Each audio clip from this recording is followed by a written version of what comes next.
একটা যুদ্ধ এমনি এমনি লাগানো হয় না, এটা পরিকল্পিত। কারণ বিশ্বে এভাবে যদি ম্যাসাকার্ড না করা হয় তাহলে নতুন শক্তি আত্মপ্রকাশ করে না। যারা বিশ্বের ইতিহাসগুলো একটু পড়ে দেখেছেন, ওয়ার্ল্ড হিস্ট্রি, তারা বুঝতে পারবেন যে বিশ্বে যখনই কোনো পরাশক্তি আত্মপ্রকাশ করেছে তখন একটা বড় যুদ্ধের প্রয়োজন হয়েছিল। যেমন প্রথম বিশ্বযুদ্ধ, ওই সময় সারা বিশ্বে দাপটের সাথে কয়েকটা কান্ট্রি রুল করতো, তার নাম জার্মানি, একটা হচ্ছে ব্রিটেন এবং রাশিয়া চেষ্টা করেছে। তাদের পরে যখন অটোম্যানদেরকে পরাজিত করা হয়েছে তখন নতুন শক্তি হিসেবে আত্মপ্রকাশ করেছে ইউনাইটেড স্টেট। তার আগ পর্যন্ত কিন্তু মানুষ তাকে খুব একটা চিনত না। বিশ্বের পরিবর্তনের জন্য একটা বড় যুদ্ধের প্রয়োজন হয়। তো সিরিয়ার অবস্থা যখন খারাপ ছিল, আমরা মনে করছিলাম যে হয়তোবা নতুন কোনো রুলিং স্টেট পৃথিবীতে আসবে, তো তখন হয়নি, আলহামদুলিল্লাহ। এখন এই ইস্যুটাকে কেন্দ্র করে মনে হচ্ছে বিশ্বে আরও একটা নতুন চালিকা শক্তি স্টেট আসতে পারে। সেটা কে, আমরা একটু অনুমান করব আজকে। কেন অনুমান করব? কারণ তাদের সাথে মুসলিমদের ভবিষ্যৎ জড়িত আছে, তাদের সাথে মুসলিমদের ভবিষ্যৎ জড়িত আছে। এবার আপনাকে আমি একটা দ্বিতীয় ইস্যুর দিকে নিয়ে আসি। সারা ওয়ার্ল্ডে দ্বিতীয় একটা ইস্যু চলছে এখন, সেটা হলো কোরআন পুড়িয়ে দেওয়া ইস্যু। আমরা মুসলিমরা কি কখনো অন্য কারো ধর্মগ্রন্থ পুড়িয়ে দিয়েছি? আমরা বরং এই কথা বলি যে কোনো মুসলিম ততক্ষণ পর্যন্ত মুসলিম হতে পারবে না যতক্ষণ পর্যন্ত সে ঈসা আলাইহিস সালামকে নবী বলে স্বীকার না করছে। আমাদের চাইতে নবী ঈসা আলাইহিস সালামকে কেউ বেশি সম্মান করে? আমরা বলছি কেউ মুমিনই হতে পারবে না, মুসলিম হতে পারবে না যদি সে ঈসা আলাইহিস সালামকে আল্লাহর নবী বলে স্বীকার না করে। এখন তার অনুসারীর দাবিদাররা তাহলে কেন কোরআন পড়িয়ে দিচ্ছে? উত্তর, কোরআনুল কারীম তাদের বিকৃত ধর্মচর্চা এবং সারা বিশ্বব্যাপী তাদের জুলুম নির্যাতনের বিরুদ্ধে কথা বলছে বলেই তারা কোরআনের বিরুদ্ধে ক্ষোভ ঝাড়ছে। এখন তাদের কাছে সুদটা হালাল, সুদটা ওদের কাছে বৈধ এবং সুদ দিয়ে তারা চলে, অন্য রক্ত চুষে খায়। সুদের ফলাফলটা অনেকটা ঢাকা শহরের মতো। কিসের মতো? একটা অংশ দেখবেন দিন দিন রিচ হচ্ছে, দিন দিন রিচ থেকে রিচার হচ্ছে একটা অংশ, আর একটা অংশ দিন দিন প্রভার্টি এবং ডেস্টিটিউশনের মতো যাচ্ছে। প্রত্যেকটা বড় বড় শহরের এই চিত্র।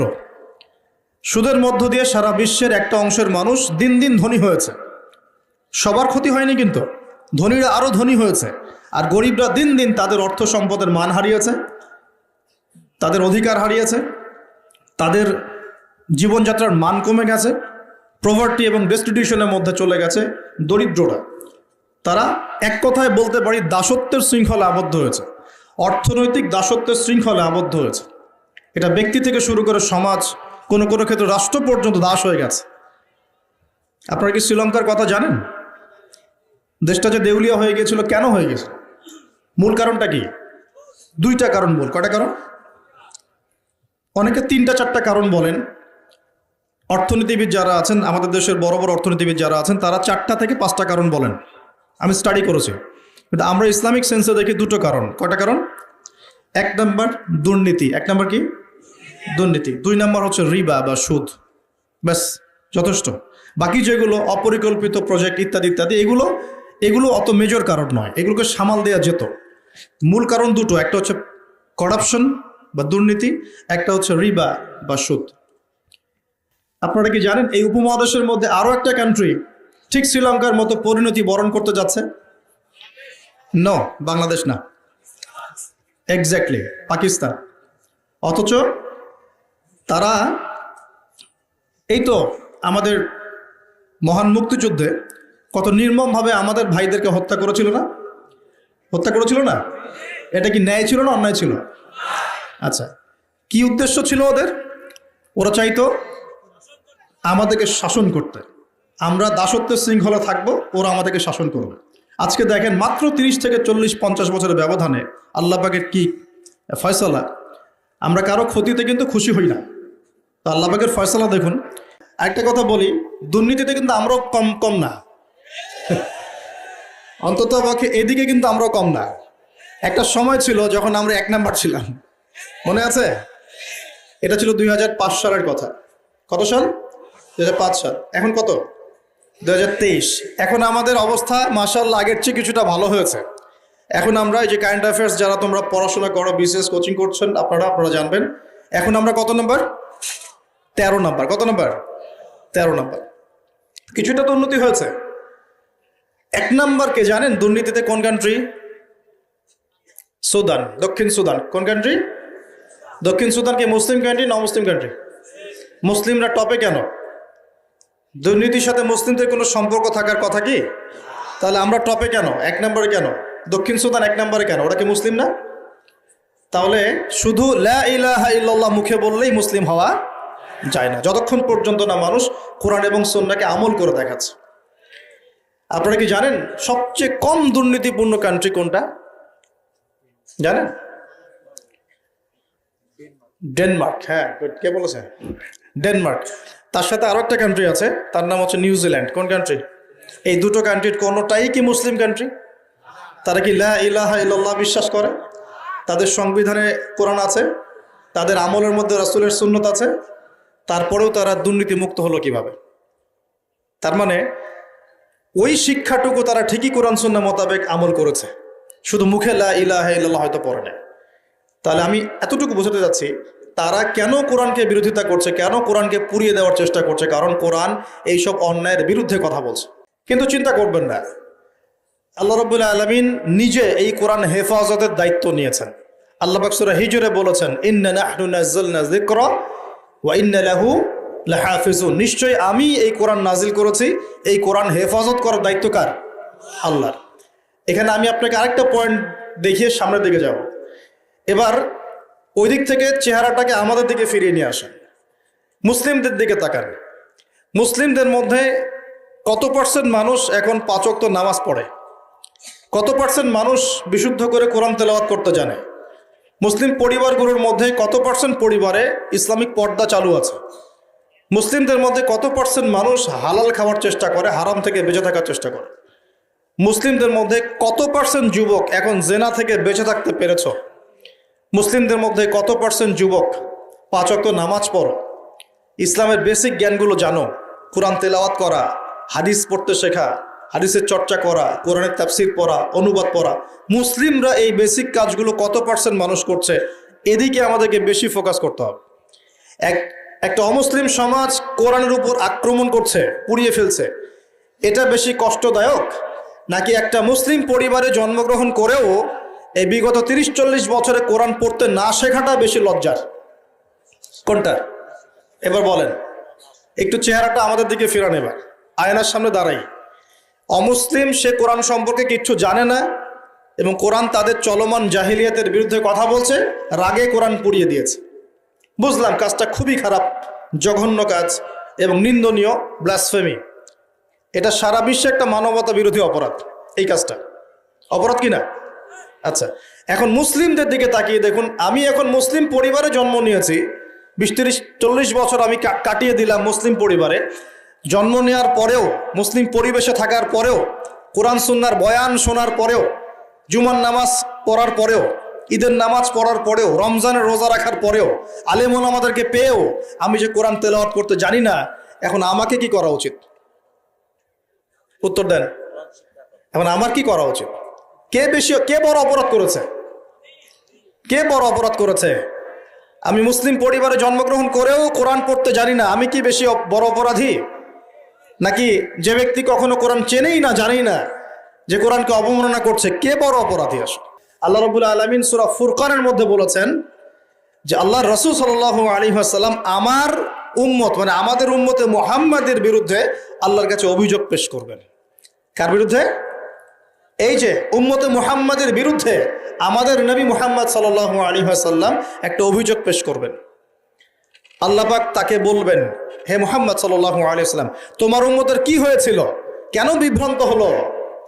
নবী সাল্লাল্লাহু আলাইহি ওয়াসাল্লাম তখন বলবেন যে ইন্না কওমি ইত্তাখাযু হাযাল কুরআনা মাহজুরা। পড়ে দেখেন সূরা ফুরকানে আমাদের নবীজি বলবেন, হে আল্লাহ, আমার উম্মত এই কোরআনকে, যা তুমি আমার প্রতি নাজিল করেছো, এই কোরআনকে অবজ্ঞা করে পরিত্যাগ করেছিল, এই কারণে তারা আজকে পথভ্রষ্ট হয়েছে। এবং নবী সাল্লাল্লাহু আলাইহি ওয়াসাল্লাম আল্লাহর কাছে আক্ষেপ করবেন, অভিযোগ পেশ করবেন যে আমার উম্মতকে আমি কোরআন দিয়ে এসেছিলাম, কিন্তু তারা সেই কোরআন চর্চা করে নাই, পড়ে নাই, কোরআনের হক আদায় করে নাই, এই কারণে তারা আজকে পথভ্রষ্ট হয়েছে। তাহলে আমাদের নবীজি আমাদের বিরুদ্ধে আল্লাহর কাছে ক্ষোভ ছাড়বেন না? তো প্রথম যে শিক্ষাটা আজকে নেওয়া উচিত সেটা হলো, বিশ্বে যা যা ঘটছে এই সব বিষয়গুলোর সাথে আমাদের শেষ জামানা সম্পৃক্ত, এবং প্রত্যেকটা বিষয়ের গভীরে যাওয়ার জ্ঞান আমাদের অর্জন করা উচিত এবং দৃষ্টিভঙ্গি প্রশস্ত করা উচিত। খেদির আলাইহিস সালামের মতো অন্তর্দৃষ্টি অর্জন করা উচিত। পাশাপাশি কোরআন কেন্দ্রিক জীবনটা গড়া উচিত। আমরা কি নিয়াত করতে পারি যে আগামী রমজান আসার আগেই আমরা সবাই পবিত্র কোরআন তেলাওয়াত করা শিখবো ইনশাআল্লাহ? নামাজে দাঁড়াই কি পড়ছি বুঝতে পারছি না, তাই আমার মনোযোগটা কেমন? তারাবির নামাজে দাঁড়ালাম। তারাবি তো আমরা মাশাআল্লাহ কোনো মসজিদে, সব জায়গায় না, কোনো জায়গায় 3G 4Gও পড়া হয়। হ্যাঁ, আচ্ছা, তবে এটা একটু স্লো পড়া উচিত। এখানে ধৈর্য আমাদেরও কম, আমাদেরও দোষ আছে। ইমাম সাহেব যখন লম্বা করে তেলাওয়াত করে তখন আমরা আবার বলি এত সময় নাই হাতে, তাড়াতাড়ি শেষ করেন, বলি না? কোনো জায়গায় ইমাম সাহেবদেরকে মসজিদ কমিটিতে মনে হয় যে চাকরের মতো বিহেভ করে, এমন করে না? অথচ ইমাম সাহেব হচ্ছেন মসজিদের নেতা, সমাজের কি? সমাজের নেতা। তো তাকে তার জায়গায় সম্মান দিতে হবে। আল্লাহ পাক তৌফিক দান করুন।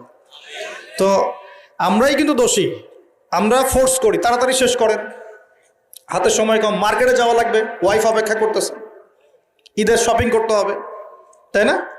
আচ্ছা, রমজান নিয়ে আমি একটু পরে একটু কথা বলবো। কিছু কথা আছে রমজান নিয়ে, খুব গুরুত্বপূর্ণ কথা, খুবই গুরুত্বপূর্ণ। আমার মনে হয় যে এই কথাগুলো এই সিজনে হয়তো আপনারা অন্য কোনো লেকচার বা মাহফিলে শোনেন নাই। রমজান নিয়ে কিছু কথা আছে।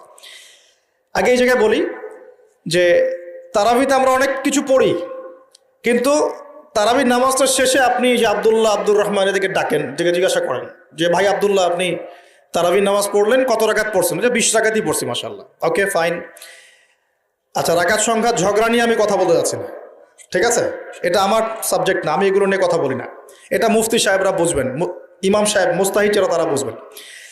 তো কি পড়লেন ভাই? হ্যাঁ, তারাবির নামাজ পড়লাম। কত রাকাত? হ্যাঁ, পুরা 20 রাকাত পড়ছি। তো তেলাওয়াত কেমন ছিল? নামাজে কেমন মনোযোগ ছিল? নামাজে ইমাম সাহেব কি পড়েছে সেটা তো আর বুঝতে পারি নাই, কিন্তু তেলাওয়াতটা খুব সুন্দর সুরের ছিল, এটা বুঝতে পারছি। আমাদের কোরআনের বুঝটা এই পর্যন্ত, খুব সুন্দর একটা তেলাওয়াত করেছে, লেহানটা খুব সুন্দর ছিল, খুবই মাধুর্যমণ্ডিত ছিল, এটা কানে খুব ভালো লাগছিল, এটা শুনেছে। তো ওই আয়াতগুলোতে কি বলেছেন আল্লাহ পাক, আপনি কি হেদায়েত পেয়েছেন? পুরো না, আমি তো কোরআনের অর্থ জানি না। তো এই অর্থটা যদি জানতাম তাহলে কি নামাজে মনোযোগ আরো বাড়তো না? নামাজে চোখ দিয়ে পানি পড়তো না? একটু মক্কা মদিনার দিকে তাকিয়ে দেখবেন, তারাবির সময় এমনিতে নামাজে যখন নামাজ পড়ে ইমাম সাহেব ডুকরে কেঁদে ওঠেন না? কেন করেন? কারণ তারা কোরআন তেলাওয়াত করে অর্থটাকে অ্যাবজর্ব করতে পারেন, অটোমেটিক্যালি আপনি নামাজটাকে, কোরআনকে ফিল করতে পারবেন। তাহলে আমরা যে 30 বছর নামাজ পড়লাম, একটা দিনও তো চোখ দিয়ে পানি বের হলো না। আমরা যে 40 বছর নামাজ পড়লাম, খালি উঠলাম বসলাম, একটা দিনও তো সেজদায় আল্লাহকে পেলাম না, ফিল হলো না যে হ্যাঁ আল্লাহ আমার হয়ে গেছেন, আমি আল্লাহকে পেয়েছি। তো এগুলোর কারণ হচ্ছে, যে জায়গা থেকে এখানে আসলাম, এগুলো অন্যতম কারণ হচ্ছে কোরআন এবং নামাজে যা পড়ছি এগুলোর অর্থটা না বোঝা। তো অর্থটা বোঝার প্রয়োজন নাই। তো রমজান মাসে নিয়াত করেন, যারা কোরআন একদমই তেলাওয়াত করতে পারেন না, কোরআন তেলাওয়াত করা শিখবেন ইনশাআল্লাহ। আপনারা কি চায়নার নাম শুনেছেন? চায়নার নাম শুনেন নাই? আজকে থেকে 40 বছর আগে চায়নাতে দারিদ্র্যের হার কত ছিল জানেন? 69%। কত পার্সেন্ট? প্রায় 69 থেকে 70% মানুষ দারিদ্র্য সীমার নিচে ছিল। আজকে এই 2022 সালে ওদের দারিদ্র্যের হার কত জানেন? 1%-এরও কম। এবং তাদের পুরো জনসংখ্যার প্রায় 80 কোটি মানুষকে তারা জনশক্তিতে পরিণত করেছে। ওরা মানুষের সংখ্যা কমায় নাই, ওরা বলে নাই যে একটা বাচ্চা নেন। কথা বুঝতে পারছেন? ওরা জনগণকে জনশক্তিতে পরিণত করেছে, পড়াশোনা করেছে এবং অ্যাক্টিভ ছিল, পরিশ্রমী ছিল, সময়কে কাজে লাগিয়েছে এবং প্রযুক্তির জ্ঞানগুলো শিখেছে। প্রযুক্তি এবং কৃষি আস্তে আস্তে সারা বিশ্বের মার্কেট দখল করে ফেলেছে। আর আমাদের কাছে তো কোরআন সুন্নাহ আছে। আমরা যদি দুর্নীতি ছাড়তে পারি, পরিশ্রমী হতে পারি, অপচয় বন্ধ করতে পারি, সময়কে কাজে লাগাতে পারি এবং জনশক্তি তৈরি করতে পারি, বাংলাদেশ সুপার পাওয়ার হবে ইনশাআল্লাহ। স্বপ্ন দেখতে হবে, স্বপ্ন দেখতে হবে, হয়তো বাস্তবায়ন হবে অন্য কারো হাতে। ইমাম বুখারীর কথা জানেন না? ইমাম বুখারীর নাম শুনেছেন না? ইমাম বুখারীর ওস্তাদ একদিন ক্লাসে বলছিলেন, এমন কি কেউ আছে আমার ক্লাসে, কি এমন কেউ আছে যে নবীর হাদিসগুলোর মধ্যে সহি জয়ীফগুলো যাচাই বাছাই করে আলাদা করতে পারে? এমন কি কেউ আছে? এই একটা কথা ইমাম বুখারী রাহিমাহুল্লাহর কলবের মধ্যে এমন দাগ কেটেছিল যে তিনি পরবর্তীতে ওই নিয়াত করেছেন যে আমি সেই ব্যক্তি হব ইনশাআল্লাহ, আমি নবীর সব সহি হাদিসগুলোকে আলাদা করে দিব। দেখেন পরে ইমাম বুখারী রাহিমাহুল্লাহ তার যে কিতাব তিনি সংকলন করেছেন, এই কিতাবটা কি কিয়ামত পর্যন্ত অমর হয়ে আছে না? অতএব আমাকে করতে হবে জরুরি না, যদি এই থটসগুলো আপনাদের মধ্যে চলে যায়, পরবর্তীতে কেউ যদি এগুলো বাস্তবায়ন করে তাও চলবে ইনশাআল্লাহ তাআলা। আল্লাহ পাক আপনাদের সবাইকে কথাগুলো বোঝার তৌফিক দান করুন। আরেকটা খবর দেই, সেটা হলো এটা আমার স্ত্রী আমাকে বলতে বলেছে। আর বাসার ডিপার্টমেন্ট খুব জটিল ডিপার্টমেন্ট, এই ডিপার্টমেন্ট হ্যান্ডেল না করতে পারলে সমস্যা। ঠিক আছে, একটা কথা বলি তারপর সামনে যাই। এক সাহাবী এসেছেন ওমর রাদিয়াল্লাহু আনহুর দরজায়। কার দরজায়? ওমর রাদিয়াল্লাহু আনহু তখন আমিরুল মুমিনিন। আমিরুল মুমিনিন তো বোঝেন, পুরো অর্ধবিশ্বের শাসক তিনি, এতটুকু রাষ্ট্রের না, অর্ধবিশ্বের শাসক। তো ওই সাহাবী এসে ঘরের কাছে দাঁড়িয়ে আছেন, একটা বিচার নিয়ে আসছেন। কি নিয়ে আসছেন? বিচার। দাঁড়িয়ে আছেন আছেন আছেন আর ভিতর থেকে কিছু শব্দ শোনা যাচ্ছে, কিছু উচ্চ শব্দ শোনা যাচ্ছে। তো অনেকক্ষণ পর আমিরুল মুমিনিন গেট খুলে বের হয়ে বলছেন, কি সমস্যা, কি জন্য আসছো, কি প্রয়োজন, কি হাজাত? তিনি বলছেন, ইয়া আমিরুল মুমিনিন, আসলে আমি যে বিষয়ে অভিযোগ করতে আসছিলাম তা আমি দেখলাম যে আমার অবস্থা আপনার চেয়ে ভালো, এই জন্য আমার অভিযোগের দরকার নেই। বুঝতে পারেননি মনে? তখন আমিরুল মুমিনিন তিনি বলছেন যে আসলে দেখো, আমাদের স্ত্রীরা, তাদেরকে আমরা আল্লাহর কাছে একটা বড় বিশাল একটা অঙ্গীকার দিয়ে গ্রহণ করি। তারা আমাদের সন্তান ধারণ করে, আমাদের বাসা দেখাশোনা করে, খাবার দাবার তৈরি করে, কাপড় চোপড় ধোয়, সে আমার অনেক কাজ করে। এই কারণে মাঝে মাঝে তারা যদি একটু রাগ টাগ ঝাড়ে তখন একটু সবর করে শুনতে হয়। এটা কে বলছেন? আমিরুল মুমিনিন, যিনি এক হুকুম দিলে পারস্য দখল হয়ে যাবে, একটা হুকুম দিলে রোমান সাম্রাজ্যের পতন ঘটে যায়, সে আমিরুল মুমিনিন বাসায় এইরকম অবস্থায় আছেন। তো ওই জন্য বললাম যে বাসা ঠিক থাকলে আসলে সব ঠিক। তো বাসাকে ঠিক রাখার স্বার্থে যেহেতু এটা দেখবে আবার, সে কারণে একটু বলতে হচ্ছে। রিকোয়েস্ট করেছে এটা যে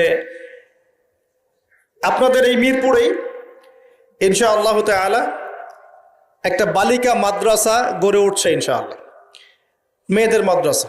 সেটা সম্পূর্ণ আমার স্ত্রী চালাবেন ইনশাআল্লাহ তাআলা, একদম গোড়া থেকে নিয়ে আস্তে আস্তে পর্যায়ক্রমে দাওরা হাদিস পর্যন্ত।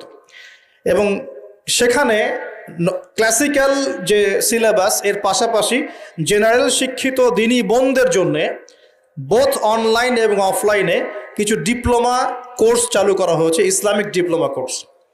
যেমন 6 থেকে 1 বছরের মধ্যে তারা 5টা থেকে 6টা সাবজেক্ট পড়বে, যেমন আকিদা, যেমন হাদিস, কোরআন তেলাওয়াত, রাসূলের জীবনী, ইসলামের ইতিহাস এবং ফিকহের মাসালাগুলো। এভাবে বইগুলো ভাগ করে দেওয়া হবে, সাবজেক্ট ভাগ করে দেওয়া হবে, অনলাইন অফলাইন বোথ দুটোতেই তারা ক্লাস করতে পারবে। এভাবে 6 মাস 1 বছরের কিছু কোর্স তারা চালু করেছে। এটা অ্যানাউন্স করতে আমাকে বলা হয়েছে আর কি। আপনাদের মা বোনদেরকে যদি পাঠাতে পারেন সপ্তাহে 2 দিন 3 দিন করে, ইনশাআল্লাহ তাআলা তারা কিছু দিনের জ্ঞান শিখে বাসায় ফিরবে ইনশাআল্লাহ। এই বিষয়টা বলার জন্য রিকোয়েস্টেড ছিলাম আমি বলতে পেরে আমার ভালো লাগছে, আলহামদুলিল্লাহ। আমরা দোয়া করি আল্লাহ পাক এমন কোর্সগুলো প্রত্যেকটা মাদ্রাসায় চালু করার তৌফিক দান করুন। এখানেও মাদ্রাসা আছে শুনেছি আমি, আপনাদের মাদ্রাসার উদ্যোগে ক্লাসিক্যাল যে ধারায় চলছে এটা চলুক, পাশাপাশি জেনারেল ভাইদের জন্য ডিপ্লোমা কোর্স চালু করেন, পাশাপাশি নৈশকালীন কোরআন শিক্ষা চালু করেন, পাশাপাশি একটু দাওয়াতের মেহনত করেন। মানে শুধু মাদ্রাসায় গতানুগতিক পড়াশোনাই হবে, নট নেসেসারি, কিছু ইনোভেটিভ চিন্তা করেন, আমাদের পড়াশোনার চিন্তা করেন। যদি প্রত্যেকটা মাদ্রাসায় জেনারেল শিক্ষিত ভাইদের জন্য 2-3 বছরের কোর্স চালু করা হয়, জেনারেল ভাইরা 3 বছর পর ইসলাম শিখতে পারবে না? আমি বলছি না তারা মুফতি হয়ে যাবে, আমি বলছি না তারা একদম মুহাদ্দিস হয়ে যাবে, কমপক্ষে কোরআন তো তেলাওয়াত করা শিখবে, আরবি ভাষা তো শিখবে, কমপক্ষে আকীদার কিছু মৌলিক জ্ঞান তো শিখবে, নবীজির 40টা হাদিস তো কমসে কম শিখবে, ফিকহের কিছু জ্ঞান শিখবে, রাসূলের জীবনী শিখবে, ইসলামের ইতিহাস তো শিখতে পারবে। এবং এগুলো লঞ্চ করলে দেখবেন আপনারা জায়গা দিয়ে কুল পাবেন না। হাজার হাজার জেনারেল শিক্ষিত ভাই মুখিয়ে আছে এমন কিছুর জন্য। আল্লাহ পাক আমাদের মাদ্রাসা পরিচালকদেরকে বোঝার তৌফিক দেন এবং এই ধরনের পদক্ষেপগুলো গ্রহণ করার তৌফিক দান করুন। তো প্রিয় ভাইরা, বিশ্ব পরিস্থিতি সম্পর্কে সচেতন থাকেন, এবং আসন্ন রমজানটাকে কাজে লাগান। কোরআন পুড়িয়ে দেওয়ার ইস্যুটা হোক আমাদের কোরআন শিক্ষার প্রেরণা, কোরআন পুড়িয়ে দেওয়ার ইস্যুটা হোক কোরআন শেখার প্রেরণা, যে আমি মুসলিম পরিবারে জন্ম নিয়েছি, আমি কেন কোরআন শিখব না। আসুন কোরআন শিখি, কোরআন বুঝি এবং কোরআন দিয়ে আমরা জীবন গড়ি। আল্লাহ পাক তৌফিক এনায়েত করুন। বিশ্বাস করেন, আমি আপনাদেরকে ওয়াদা করছি যে এবার যে মাহফিলে এসে আমার যে অভিজ্ঞতা হয়েছে, এর পরের বছর আমি এত মাহফিলে যাব না। আমি নিজেই বলতেছি, অল্প কিছু মাহফিল হয়তো হাতে নেওয়া হবে, যেটাতে কোয়ালিটি থাকবে, ভালো পরিবেশ আছে, কথা বলার পরিবেশ, শিক্ষিত মহল আছে, ভালো কমিটি আছে। আমার খুব বাজে বাজে কিছু অভিজ্ঞতা হয়েছে। মনে হয়েছে যে আমি মনে হয় এখানে এসে খারাপ হয়ে গেলাম, মনে হচ্ছে আমি আগেই মনে ভালো ছিলাম, এখানে এসেই খারাপ হয়ে গেলাম, এমনও মনে হয়েছে। আগেই ভালো ছিলাম, মসজিদে খুতবা দিতাম, মসজিদ ভিত্তিক সেমিনার হতো, একটা হাদিসের উপর দার্স হতো, এগুলো অনেক ভালো ছিল। আমি বলছি না যে এর সব কিছুই খারাপ, এটা বলছি না, কিন্তু এখানকার একটা অংশ আছে যেটা এই পবিত্র জিনিসটাকে অপবিত্র করে ফেলছে। এখানে ইসলামিক বিষয়গুলোকে অন্যের সামনে হাসি ঠাট্টার পাত্র বানানো হচ্ছে। এখানে অহেতুক কেচ্চা কাহিনী বলে অনেক জায়গায় সময় নষ্ট করা হচ্ছে। হ্যাঁ, কোনো কোনো ক্ষেত্রে মাহফিল টাকা কালেকশনের মৌসুম বানানো হয়েছে, কোনো কোনো ক্ষেত্রে এখানে পাবলিসিটি, পপুলারিটি, ভাইরাল হওয়ার চেষ্টা করা হয়েছে, কোনো কোনো ক্ষেত্রে কাজ নাই, সারাদিন এর পিছনে কে, ওর পিছনে কে, ওর কোন দোষ, এর কোন দোষ, এগুলোর চর্চা করা হয়েছে, এগুলো চলেছে। আমি নিজেও নিয়াত করেছি যে এখান থেকে আস্তে আস্তে আমি সরে যাব। কাজ করার অনেক জায়গা আছে, শিক্ষা প্রতিষ্ঠানে কাজ করা যায়, দিনের দর্শ দেওয়া যায়, নিজে জ্ঞান অর্জন করা যায়, বড় বড় ডিগ্রি সার্টিফিকেট অর্জন করা যায়, পড়াশোনা করা যায়, পিএইচডি করা যায়, অনেক কাজ করা যায়। দিনের জন্য কাজ করতে সোশ্যাল কাজ করা, সামাজিক কাজ করা যায়, সামাজিক সংগঠন করা যায়, যেটা নন পলিটিক্যাল, নন প্রফিটেবল, এমন কিছু নন প্রফিটেবল অর্গানাইজেশন করা যায়, মানুষের মানবতার সেবায় কাজ করা যায়। অনেক ক্ষেত্র আছে কাজের, এটা একমাত্র ক্ষেত্র নয়। তো এই জায়গাটার পবিত্রতা ধরে রাখেন, না হলে যত দিন যাবে এগুলো যদি এভাবেই চলতে থাকে, ওয়াজ মাহফিল এবং দিনের ব্যাপারে এক শ্রেণীর মানুষের একটা বিরূপ ধারণা তৈরি হয়ে যাবে, যেটা অলরেডি হয়েছে বাংলার মাটিতে। আপনারা বুঝতে পারছেন না, অলরেডি হয়েছে বাংলার মাটিতে। মানুষ মজা করে এগুলো দেখলে, ট্রল করে। এখন কেন করে? কারণ আমরা এগুলোকে হাসি ঠাট্টার পাত্র বানিয়েছি, আমরা ট্রল করেছি, আমরা এগুলোকে ছড়িয়ে দিয়েছি। আল্লাহ পাক আমাদেরকে বোঝার তৌফিক দান করুন। আর ইউটিউবার, ফেসবুকার যারা থাকবে, তোমাদেরকে বলি একটা নসিহত, চিলে কান নিল টাইপের মানুষ হবে না কখনো। চিলে একটা কান নিল, বাস তুমি দৌড়ানো শুরু করলা। এ ধরনের মানুষের কোনো ব্যক্তিত্ব থাকে না, এ ধরনের মানুষের কোনো সততা থাকে না। এরা স্রেফ কিছু ভিউজ এবং ডলার চায়, আর কিছু না। এবং এর মধ্য দিয়ে ইসলামের উপকারের জায়গায় বড় বড় ক্ষতি হয়ে যায়। কি প্রচার করা যাবে, কি করা যাবে না, কোন অংশটুকু দেওয়া যাবে, কোনটা দেওয়া যাবে না, কোনটা দিলে কি ইম্প্যাক্ট পড়তে পারে, এটার জ্ঞান তোমাকে অর্জন করতে হবে। আল্লাহ রাব্বুল আলামিন আমাদের সবাইকে বিষয়গুলো বোঝার তৌফিক দান করুন। উম্মাকে নিয়ে স্বপ্ন দেখবেন। আমি বলি কি প্রিয় ভাইয়েরা, নিজে আগে নিজের কবরের ফিকির করি, নিজে আগে নিজের কবরের ফিকির করি যে আমাদেরকে আমাদের কবরে যেতে হবে, কি নিয়ে যাব, কতটুকু নামাজ পড়লাম, কতটুকু আমল করলাম, কতটুকু কোরআন চর্চা করলাম, কতটুকু দিনে ইলম অর্জন করেছি, আমল করেছি, বাস্তবায়ন করেছি, এই ফিকিরটাকে করে। অন্যের পিছনে পড়ে থাকার চাইতে আগে নিজের পিছনে পড়ে থাকি, নিজের চেহারাটাকে আয়নায় দেখি। আল্লাহ পাক তৌফিক দান করুন। এরপর প্রিয় ভাইয়েরা, যেটা বেশি প্রয়োজন সেটা হলো আমাদের সন্তানদেরকে মানুষ করে যাওয়া। আমাদের সন্তানদেরকে মানুষ করে যেতে না পারলে সমস্যা। এখন যা পড়াশোনা হচ্ছে দেখতেই পারছেন কি হচ্ছে, এভাবে চলতে থাকলে সমস্যা আছে। জ্ঞান কাকে বলে?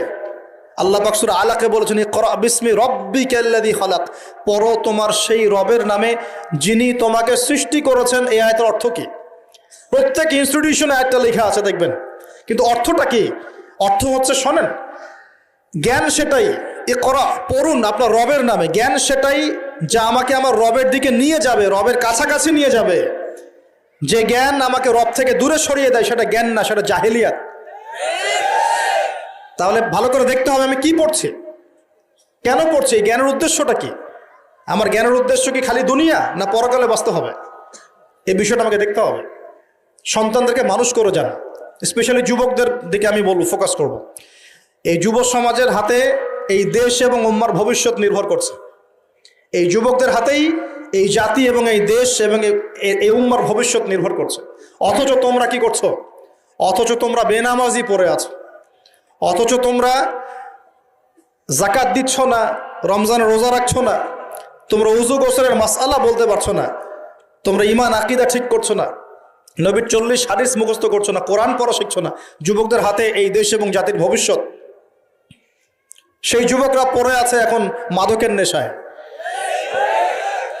এই যুবকদের একটা বড় অংশ মেয়েদের পিছনে তার জীবন নষ্ট করে দিচ্ছে।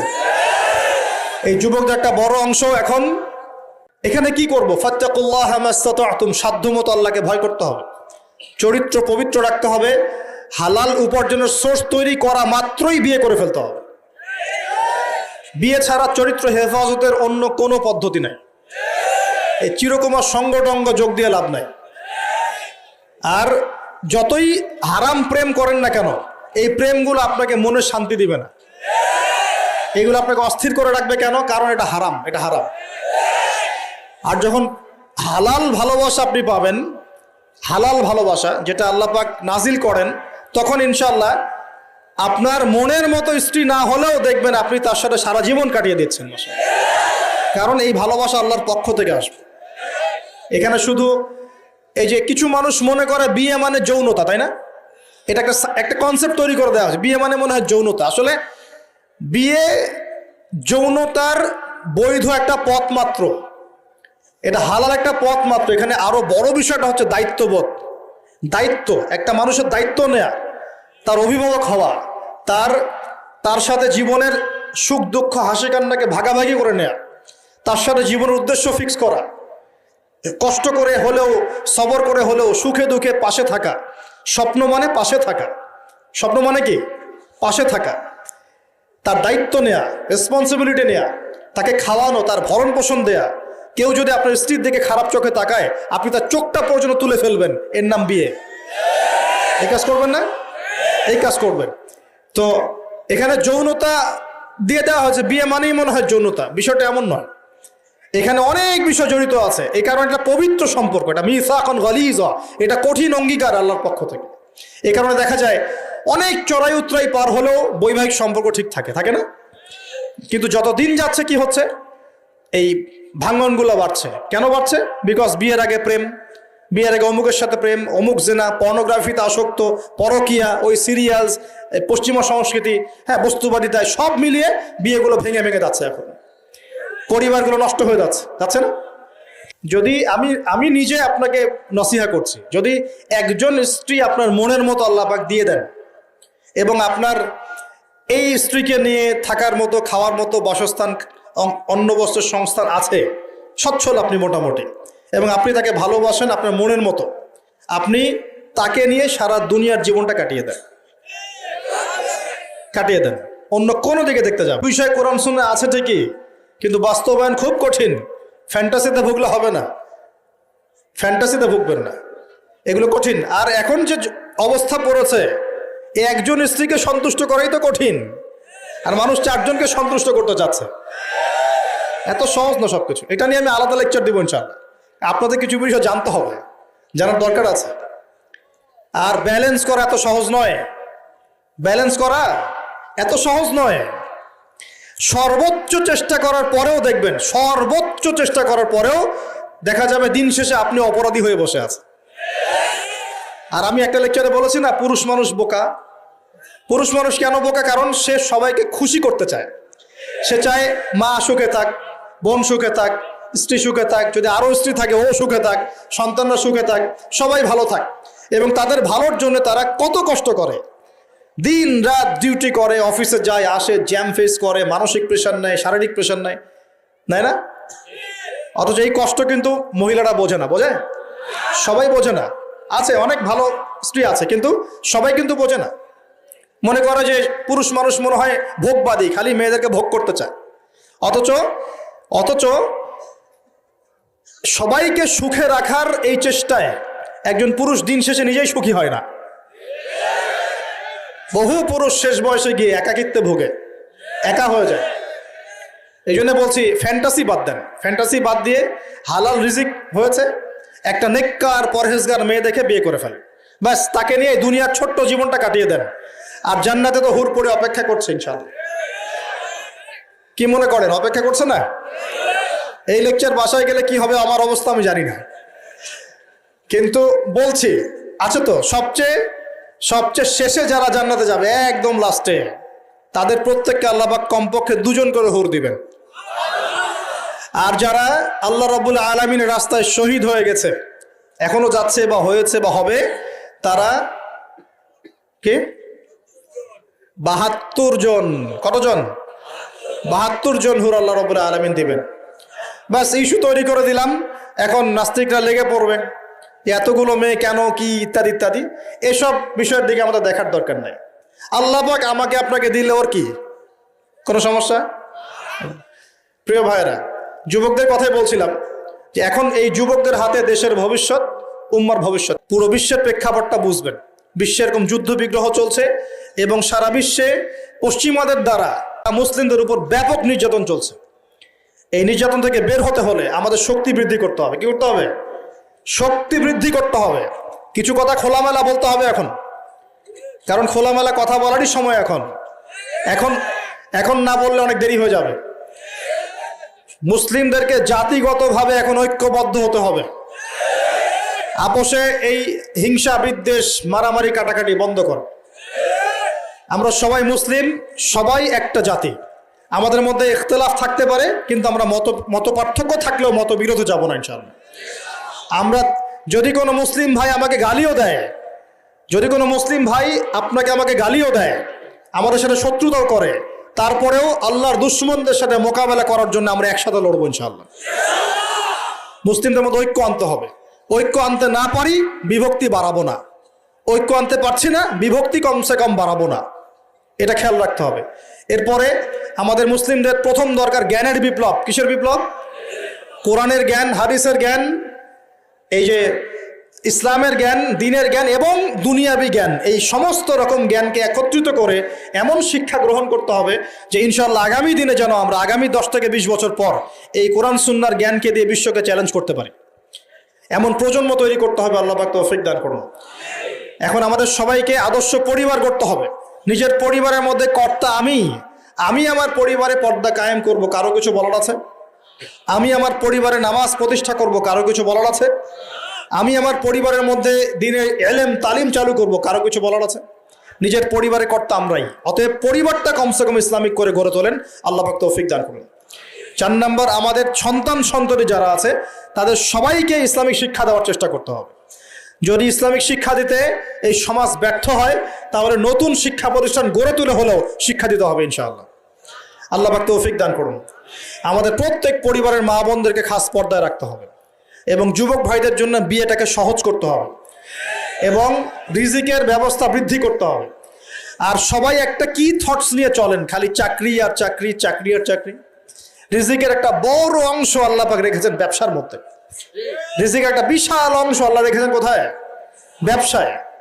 উদ্যোক্তা হন, কৃষিভিত্তিক অর্থনীতি থেকে ফোকাস করেন। কৃষিভিত্তিক অর্থনীতি, আপনি প্রতিভা ঘটান, ইনোভেটিভ কিছু করেন, নতুনত্ব নিয়ে আসেন, আল্লাহর জমিনকে কাজে লাগান। একটা আয়াত বলি, সূরা আরাফের মধ্যে আল্লাহ বলেছেন, আল্লাহ পাক বলছেন যদি এই জনপদের অধিবাসীরা আল্লাহর প্রতি ইমানদার হতো, আল্লাহ পাক আসমান এবং জমিনের বরকতের সব দরজা খুলে দিতেন। এই জমিনে বরকত আছে, জমিন নিয়ে কাজ করেন, কৃষিভিত্তিক কাজ করেন, ব্যবসা করেন। শুধু একটা জিনিস মাথায় ঢুকিয়ে দেওয়া হয়েছে, ডক্টর ইঞ্জিনিয়ার, ডক্টর ইঞ্জিনিয়ার। কেন এগুলো? কেন সবাই সবকিছু হবে না? হালাল রিজিক সার্চ করতে হবে। আল্লাহ পাক সবাইকে তৌফিক এনায়েত করুন বলি আমিন।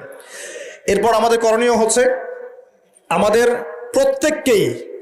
প্রত্যেককেই সৎ কাজে আদেশ করতে হবে, অসৎ কাজে নিষেধ করতে হবে। শুধুমাত্র দায়ী আলেম তারাই এই দাওয়াতি কাজ করবেন এমন নয়, সবাইকে দ্বীনের দাওয়াতি কাজে জিম্মেদারি গ্রহণ করতে হবে। দাওয়ার সাথে যারা সম্পৃক্ত আছে তাদের সাথে পরামর্শ করবেন, চলবেন ফিরবেন। তা'মুরুনা বিল মা'রুফ, তোমরা সৎ কাজে আদেশ করবে। ওয়া তানহাউনা আনিল মুনকার, অসৎ কাজে নিষেধ করবে। ওয়া তু'মিনুনা বিল্লাহ, এবং আল্লাহর প্রতি ঈমান রাখবে। তবেই কুনতুম খায়রা উম্মাহ, তোমরা শ্রেষ্ঠ জাতি হতে পারবে। আল্লাহ পাক তৌফিক দান করুন। আরেকটা বিষয় বলি, সেটা হলো আল্লাহ পাক আমাদের সবাইকে কিছু প্রতিভা দিয়েছেন। এই প্রতিভাগুলোকে, যার যার প্রতিভাকে, লেখার প্রতিভা, বলার প্রতিভা, চিন্তা করার প্রতিভা, সংগঠিত করার প্রতিভা, আপনার অর্থনৈতিক সামর্থ্য, রাজনৈতিক ক্ষমতা, যা আল্লাহ পাক যাকে দিয়েছেন, এই বিষয়গুলোকে ইসলামের কল্যাণে ব্যয় করতে হবে। আল্লাহ পাক তৌফিক দান করুন। এবং আরও করতে হবে অমুসলিম ভাই বোন যারা আছে আমাদের দেশে এবং সমাজে, তাদের কারো সাথে কোনো রকম দ্বন্দ্ব সংঘাতে যাবেন না, বরং তাদেরকে ইসলামের সৌন্দর্য তুলে ধরবেন তাদের সামনে এবং তাদেরকে ইসলামের দাওয়াত দিবেন, দাওয়াত দিয়ে তাদেরকে ইসলামের দিকে দীক্ষিত করার চেষ্টা করবেন। যদি এই যে আমরা তো আপোষে মারামারি কাটাকাটিতে লিপ্ত আছি, আপনারা তো খবরই রাখেন না যে বাংলাদেশে কত মানুষ বিধর্মী হয়ে যাচ্ছে, জানেন? এই যে উত্তরাঞ্চল সহ পার্বত্য এলাকা, বর্ডার এলাকা সব ঘুরে দেখেন যে কত মানুষ দিন দিন বিধর্মী হয়ে যাচ্ছে। দেখেন, ওই দিন টনক নড়বে যেদিন দেখবেন 50%ই হয়ে গেছে বিধর্মী, ওই দিন টনক নড়বে। আল্লাহ না করুক। অতএব আমাদেরকে বসে থাকলে চলবে না, আমাদেরকে দাওয়াতি কাজ করতে হবে, দিন ইসলামের দাওয়াত, কোরআনের দাওয়াত সবার সামনে উপস্থাপন করতে হবে। আল্লাহ পাক আমাদের সবাইকে দায়ী হওয়ার তৌফিক দান করুন। কমপক্ষে পার্ট টাইম, দিনে 1 ঘন্টা, দিনে আধা ঘন্টা হলো দাওয়াতি কাজ করতে হবে। আর দাওয়াতি কাজ করার আগে কি লাগবে? জ্ঞান লাগবে, সেই জ্ঞানটা অর্জন করতে হবে। জ্ঞান অর্জন করার পদ্ধতিগুলো বললাম, এভাবে অর্জন করতে হবে এবং জ্ঞানী মানুষদের সাথে থাকতে হবে। আল্লাহওয়ালা জ্ঞানী মানুষ এবং যারা আল্লাহর মারিফতওয়ালা মানুষ, আল্লাহর নূরওয়ালা মানুষ, এই মানুষগুলোর সাথে থাকতে হবে। যারা গোলালু মার্কা মানুষ, এখানে থেকে কিছু শিখতে পারবেন না। সব তরকারি দিয়ে চলে, এই সব তরকারি দিয়ে লাভ নাই। যারা হককে হক বলতে পারে, বাতিলকে বাতিল বলতে পারে, আল্লাহ পাকের জমিনে তারা সম্মানিত ইনশাআল্লাহ। জমিনের উপর বেঁচে থাকলেও সম্মানিত, মাটির নিচে চলে গেলেও সম্মানিত ইনশাআল্লাহ। আল্লাহ রাব্বুল আলামিন এমন মানুষের সংখ্যা বাড়িয়ে দিন এবং তাদের সাথে আমাদেরকে থাকার তৌফিক এনায়েত করুন। আরেকটা বিষয় বলবো, সেটা হলো পলিটিক্যাল ইস্যুস। যে একটা জাতির মধ্যে আপোষে মারামারি কাটাকাটিতে যাবেন না, এটা খুব খারাপ। কেন খারাপ? কারণ আমরা হয়তো মনে করি যেগুলো পলিটিক্যাল ইস্যুস, আসলে কি হয়, উম্মার ঐক্য নষ্ট হয়, ভাই ভাই মারামারি করে, নিজের ভাইয়ের হাতে ভাইয়ের রক্ত ঝরে, এতে করে উম্মার ঐক্যটা বিনষ্ট হয়ে যায়। এবং ইসলামের বহিঃশত্রু যারা আছে, এরা এই ইস্যুগুলোকে কাজে লাগায় আমাদের ভিতর ঢুকে পড়বে। খুব চোখ কান খোলা রেখে ঠান্ডা মাথায় সবর করেন, ধৈর্য ধরেন, জ্ঞান অর্জন করেন, নিজের কবরের ফিকির করেন, আধ্যাত্মিকত্ব অর্জন করেন, সুন্নতের উপর আমল করেন, কোরআন পড়েন, দাওয়াতি কাজ করেন, পরিবার করেন, আস্তে আস্তে ইসলামে এগিয়ে যাবে ইনশাআল্লাহ তাআলা। আল্লাহ রাব্বুল আলামিন আমাদের সবাইকে কথাগুলো বোঝার তৌফিক দান করুন এবং আমল করার তৌফিক এনায়েত করুন। সকলে বলি আমিন।